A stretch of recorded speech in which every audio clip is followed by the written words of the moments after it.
It's happened to all of us. At one point or another, we spent too much time swimming, or doing the dishes with mom, or sitting in the bathtub. And then it happened. Our fingers, or toes, got all pruny, like they just shriveled up. Ever wonder why our fingers become wrinkled after being wet? Although they may look like they've dried up like raisins, the opposite is actually occurring. So much water is flowing into the cells of your fingers that a layer of your skin distorts into ridges to make more room for the cells. But why is the water flowing into your skin and not out of it? Part of the answer is because of a process called osmosis.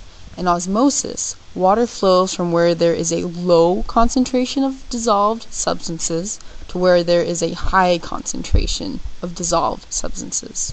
These dissolved substances are called solutes and can be as simple as sugar dissolved in water, like in lemonade, or salt dissolved in seawater.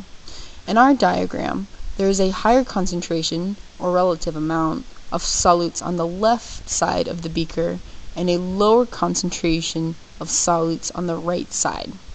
Water molecules are attracted to these dissolved solutes and can move across biological barriers called membranes to reach the high concentration of these attractive molecules.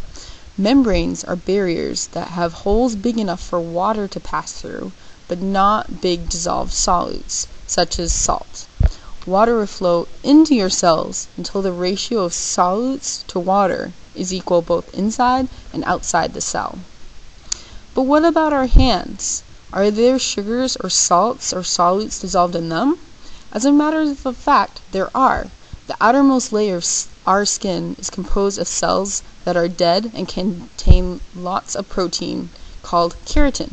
Water flows into these dead cells where the concentration of keratin, a solute, is high in comparison to the water in your pool, dish sink, or bathtub where the water is more pure and there are fewer solutes. Can you think of other examples of osmosis in our lives? How about the flow of water into plant roots, or the salting process used to preserve many foods like beef jerky? Or how about freshwater fish placed in seawater? There are examples of osmosis everywhere in biology because there are so many membranes in biology.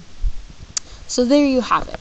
Because membranes are so common in biology, osmosis occurs in many situations. When your fingers prune or shrivel up, they aren't losing water, but instead gaining it.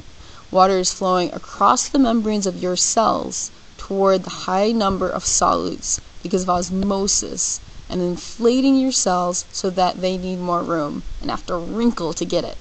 Who knew?